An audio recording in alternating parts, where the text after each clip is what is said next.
The other piece that is really important is to anticipate situations where you might be at risk of relapsing, of sliding back into that pattern. And because we're wanting to think of this as a dependency as opposed to an addiction, relapse is probably going to happen. Because I'm looking at behaviors that some of them are more harmful to me, some of them are actually beneficial for me. I'm being rewarded by my body. I'm just trying to make sense of what's really helpful, and I'm overall trying to improve my life in all areas so that maybe within a period of time, like a year or two, I can make sure that all my activities in my life are helpful to me. So it's a journey. We're looking to satisfy our cravings, and one by one, just notice whether or not the craving that we're satisfying is healthy for us. And if it's not, then we can start to say, well, I need to find ways to reduce this one, and I might need to reduce that one, and it's a journey. Yeah. Very, very true.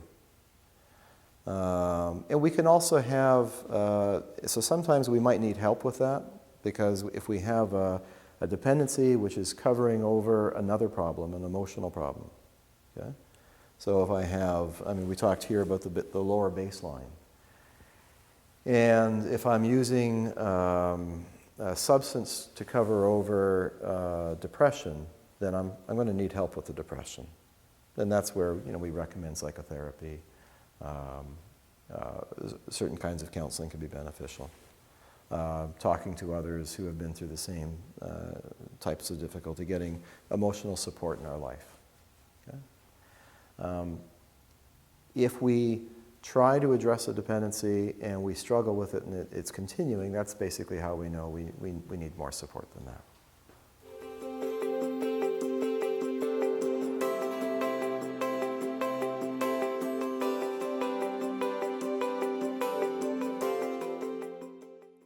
Actually, we recommend no. The thinking is that if we try to do that, the risk is that working on the underlying issue would push us further into the dependency or into other dependencies.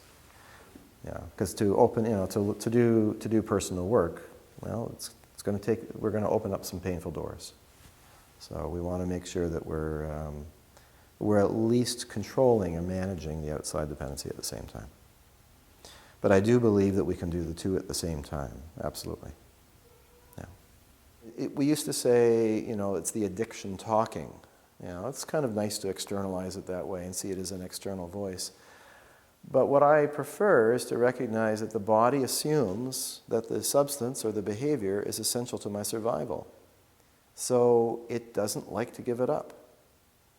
And the body's incorrect, the mind is incorrect in this assumption. And I just need to be patient with it and know that it's going to be trying for a long time in many different ways. And every time I relapse, what did I learn from that I need to change in the future so I don't relapse that way again? That's all. Does that help? Good. Good question.